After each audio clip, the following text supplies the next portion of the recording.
Bonjour à tous les youtubeurs, c'est Aurélien Machu et aujourd'hui on va faire une vidéo un peu particulière sur le club et sur le club de skate, le Saint-Orien Skate Club. Donc on va parler un petit peu de l'histoire du skatepark. Donc le skatepark de Saint-Orien, ça a été créé par une MJC asso qui s'appelle Mixado. Donc voilà, avec des jeunes, tout ça en comité. Réunis, enfin bref, au début ils voulaient un skatepark en tôle et puis les jeunes ont dit non, on veut un skatepark en béton, blablabla blablabla. Bref, du coup voilà, c'est en gros, ça fait quelques années qu'il existe le skatepark, ça doit faire à peu près 8 ans, 7-8 ans, pas plus. Et là, du coup, j'ai eu une réunion il n'y a pas longtemps avec la mairie pour dépatouiller un petit peu tout ça. Alors du coup la mairie m'a expliqué qu'en fait elle ne voulait pas de club de skate au skatepark. Elle voulait pas qu'il y ait des cours de skate au skatepark. C'est quelque chose qu'ils veulent absolument, qui veulent qu'il n'y ait pas de club de skate en fait qui s'occupe du skatepark. Parce que pour eux le skatepark doit rester libre et du coup les jeunes doivent apprendre par eux-mêmes ou en s'entraidant. Du coup, en fait, c'est pour ça qu'il ne doit pas y avoir de cours de skate. Qui veulent qu'il n'y ait pas de cours de skate et qui m'ont dit de ne pas faire de cours de skate. Voilà. Mixado aussi les soutient parce que du coup, c'est aussi leur idée à eux que les jeunes s'entraînent entre eux à faire des figures et du coup progressent. Bon, ça marche pas dans les faits réels, ça marche pas. Il y a beaucoup de gens qui viennent avec une planche et puis qui arrêtent au bout de 3 mois parce que c'est dur. Le skateboard, faut pas déconner quoi. Du coup ce qui se passe c'est que moi je leur ai dit que les deux ne pouvaient cohabiter, les jeunes qui veulent apprendre tout seuls et puis le club qui forme les jeunes à apprendre ce magnifique sport qu'est le skateboard. Et ça leur a pas plu. Donc du coup voilà. Alors la position du club par rapport à ça, nous on n'est pas forcément très ravis bien sûr. Après on a plusieurs opportunités comme je disais à pas mal de gens. C'est que ok d'accord, on s'est battu pendant 5 ans pour qu'on soit accepté en tant que club de skate. Et du coup là ils nous rejettent une fois de plus en tant que club de skate.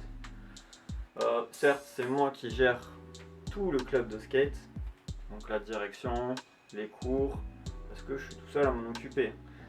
Pour trouver des personnes sérieuses et fiables pour diriger un club de skate, c'est difficile. J'ai essayé de faire des équipes, j'ai essayé de recruter des gars qui seraient potentiellement doués pour s'occuper des enfants, mais c'est pas évident. Il suffit pas d'avoir le BAFA pour savoir bien s'occuper des enfants. Donc voilà, par exemple, moi j'ai pas le BAFA, mais je sais très bien donner des cours de skate et je m'occupe très bien des enfants. Mais voilà, les diplômes, c'est pas forcément ce qui fait la qualité d'un animateur ou d'un professeur. On peut avoir un X diplôme dans le skateboard, X diplôme dans l'éducation nationale, ça veut pas dire qu'on sera un bon professeur. Donc voilà, donc notre position du club, c'est que comme la mairie de Saint-Orien s'est fermée à toute innovation de l'enseignement au niveau du skateboard, nous on va aller voir ailleurs, clairement, parce qu'on n'a pas que ça à foutre à s'occuper des problèmes des autres. Alors du coup ce qu'on va faire c'est que on va essayer de trouver d'autres mairies qui ont besoin de cours de skate, qui pensent que ce serait une bonne idée de faire des cours de skate. Et voilà, donc on a fait un choix d'un nouveau nom avec le même logo bien sûr, puisque c'est le logo de base, c'est le logo de l'état d'esprit qu'on a, je vous montre, la solidarité, voilà, l'entraide. Donc là le choix d'un nouveau nom, en fait sur Facebook vous avez, j'ai fait un post et vous avez quelque chose de publié où il y a différents noms et vous pouvez voter en commentaire en tapant 1, 2, 3, 4 sur le nom que vous préférez et vous pouvez en marquer un sur le post de Facebook, hein. C'est pas Instagram, Facebook. Donc vous tapez sur Facebook Saint-Orens Skate Club. Alors pour la rentrée, bien sûr, la rentrée, on va essayer d'ouvrir plusieurs créneaux horaires pour les adultes, pour les débutants bien sûr, au moins 2 pour les débutants et un pour les deuxièmes années, puisqu'on a des deuxièmes années là qui attendent la rentrée et qui sont impatients de commencer à skater et tout ça. Et c'est cool. Alors du coup, tout ce qui est tarif bien sûr, hein, ça changera pas parce qu'on veut valoriser le travail de nos moniteurs. Enfin, je suis tout seul pour l'instant, mais c'est dans le but de valoriser le travail des moniteurs dans le futur. Donc voilà, bon, je vais en parler tout à l'heure. Là, on va parler des pétitions que j'ai mises sur le Saint-Orens Skate Club. Elles sont vachement importantes, hein. Vous avez la Cité de l'Espace ou la Grande Plaine, hein, le skatepark, où là, il est plutôt question de refaire le sol en béton lisse et le reterrasser pour qu'il soit droit. Il y a 3 skateparks du coup à Toulouse au total où il y a une pétition pour refaire le sol et le reterrassement. C'est Valmy, donc béton lisse, hein, tout ça. Valmy, Borde Rouge, donc Borde Rouge Ernest Renan pour les intimes. Et du coup la Cité de l'Espace. Ça c'est les pétitions pour ces skateparks.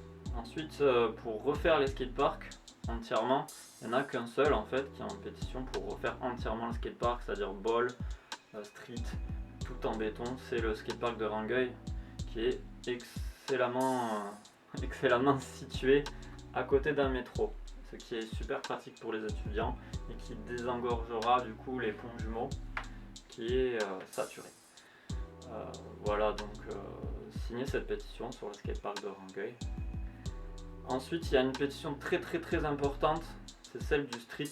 Donc en fait, si quelques-uns d'entre vous le savent, il y a une interdiction de skater en centre-ville de Toulouse et si les skateurs se font prendre, ils ont 35 € d'amende. Et ça fait mal en fait parce que c'est en fait cet arrêté est centré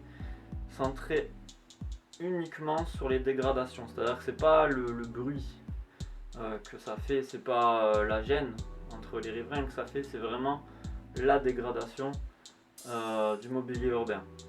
Et il faut arriver à trouver avec la mairie du coup et le service urbaniste, il faut que j'arrive à trouver un consensus, quelque chose qui permette aux skateurs de skater sans être verbalisé et puis en même temps qui dégrade pas le mobilier urbain. Et pour trouver cet équilibre, c'est vraiment difficile.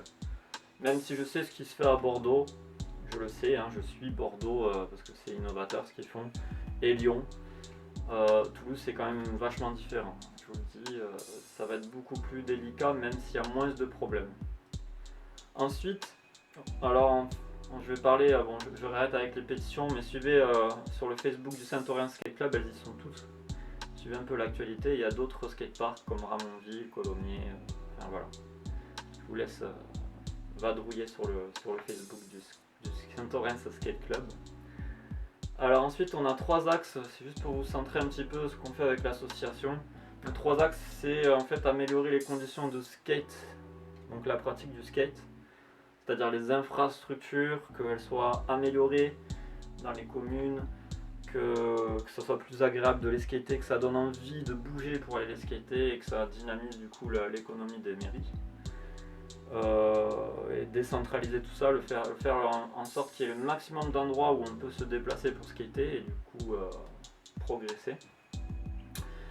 D'encadrer un maximum la pratique du skateboard, et oui parce qu'il faut que la pratique du skateboard soit encadrée, qu'on puisse avoir accès à des clubs, qu'il y ait des tarifs différents bien sûr, ça c'est sûr, pour que ça puisse correspondre à tous les publics. Par contre, du coup nous ça sera pas le cas, comme je disais, on est obligé de faire des tarifs très hauts parce qu'on veut valoriser vraiment le travail qu'on fait en tant que moniteur. Il faut savoir que quand on fait un cours de skate d'une heure, on a au moins 30 minutes de préparation sur fiche, 30 minutes de préparation sur matériel, ça fait déjà 2 heures pour préparer un cours d'une heure au total. Donc ça fait beaucoup.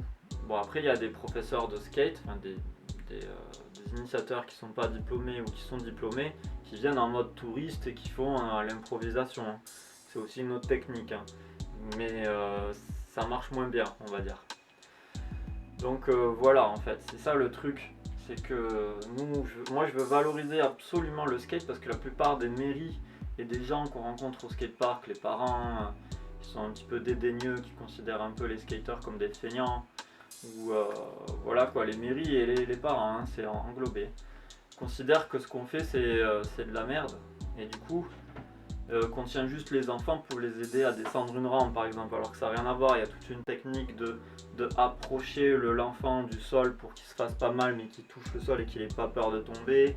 Il y a plein d'autres techniques, c'est vraiment super technique, hein. C'est pas comme le foot où on n'apprend pas à tomber aux enfants, c'est pas comme non plus le basket où bien sûr il y a des chevilles qui sont cassées, mais c'est le prof il reste sur le banc de touche, hein, et il dit des instructions. Il pose des plots et c'est tout. Nous, c'est pas pareil. Nous, on est là, on accompagne, on est obligé de garantir la sécurité de l'enfant. C'est quelque chose de très responsable, de très professionnel, de très technique aussi, parce qu'il faut des explications bien précises sur les mouvements. Et il y a plusieurs mouvements techniques qui sont très difficiles à expliquer et à faire comprendre à l'élève et aux élèves. En basket, il suffit juste de prendre des positions, de faire des stratégies de jeu. Bon, je prends l'exemple du basket, hein, mais bon voilà, parce que je connais mieux que le foot. Mais en foot, c'est à peu près pareil, c'est un sport de balle, donc les façons d'entraîner sont à peu près les mêmes. Donc voilà, tout ça pour vous dire qu'en skate, il y a toute une préparation. Bien sûr, on pose des plots, on fait des parcours et tout, mais on est obligé tout le temps de se renouveler. Voilà, et on fait des évaluations, il y a plein d'autres choses à côté qui sont très importantes et qu'il faut... il y a aussi les cycles, enfin bon bref. Je vais pas vous parler de ma vie de prof, ça va durer longtemps. Alors ensuite, le skatepark des Argoulets. Oui, on m'a demandé des news au niveau du skatepark des Argoulets. Aujourd'hui, on est le 7 juillet. 7-8 juillet par là. Et du coup, à l'heure actuelle, le projet est vraiment comme ça en stand-by. C'est-à-dire qu'il y a les vacances et les élus aiment prendre leurs vacances comme tout le monde. Et ils ont raison. Donc voilà. Rien d'autre à vous dire pour l'instant, ça n'a pas trop avancé. On a un peu discuté avec quelques gars pour voir comment on allait s'y prendre pour essayer d'améliorer les choses, mais rien de concret encore. Je vais pas m'avancer, je vais pas dire de bêtises aussi, c'est pas le but. Le but c'est de vous donner des informations vraies et véridiques. Donc je vous en donnerai peut-être à la rentrée si ça a avancé. Donc voilà pour les Argoulets. En ce qui concerne l'éclairage public du skatepark de Saint-Orens, ben ça tombe à l'eau. Ça tombe à l'eau, pourquoi? Parce qu'en octobre j'ai demandé aux gars, moi j'ai fait la pétition avec les riverains, ils étaient tous d'accord pour 23h et tout ça et pour l'éclairage public. Il y a 3 personnes qui ont porté plainte pendant l'année et apparemment les skaters depuis octobre, je leur avais demandé d'arrêter les éclairages jusqu'à 3h du matin. Et la mairie m'a dit que qu'ils avaient continué. Donc du coup qu'ils allaient revenir en arrière. C'est pour ça qu'il y a eu l'arrêté avec les 22h, le skatepark qui ferme. C'est même pas un éclairage l'été. Donc voilà, c'est pour ça qu'il y a ce problème. Bon après moi l'éclairage public c'est pas ce qui me plaît, c'est pas mon projet à moi, hein, c'est le projet des skateurs de Saint-Orens et des gens de Saint-Orens. Donc moi ça me concerne pas du tout. Mais voilà, je vous en parle. Donc cette année ils vont durcir les choses. Ils vont voir si c'est respecté. Si c'est respecté, ils vont peut-être envisager l'éclairage public l'année d'après. Donc pas cette année qui est en 2021, l'année d'après, donc 2022. Si tout se passe bien en 2021. 2020, 2021. Voilà, donc c'est à vous de vous tenir à carreau. Alors et après, du coup, voilà, j'ai un peu parlé de tout. Je vous remercie d'avoir regardé cette vidéo, likez, abonnez-vous, enfin, le classique. Faites attention parce qu'il y a encore le Covid-19, et oui. Donc continuez à vous protéger, à mettre des masques, gel hydroalcoolique, tout ça. Gardez vos distances. Je sais que c'est pas facile. Moi quand je vais en session, je check pas en allant, je check en partant. Comme ça après je nettoie les mains et je suis chez moi, je me lave les mains. ça c'est sûr, c'est pas... Il faut faire gaffe quand même. Donc c'est pour ça qu'il y a des gars au skatepark qui me disent pourquoi tu checkais pas en arrivant, tu check maintenant? Bah oui, parce que je pars en fait, donc du coup c'est bon, je peux checker, je sais que je vais pas faire ça ou ça comme ça parce que je réussis pas mon trick. Voilà, donc je check pas en allant, je check en partant.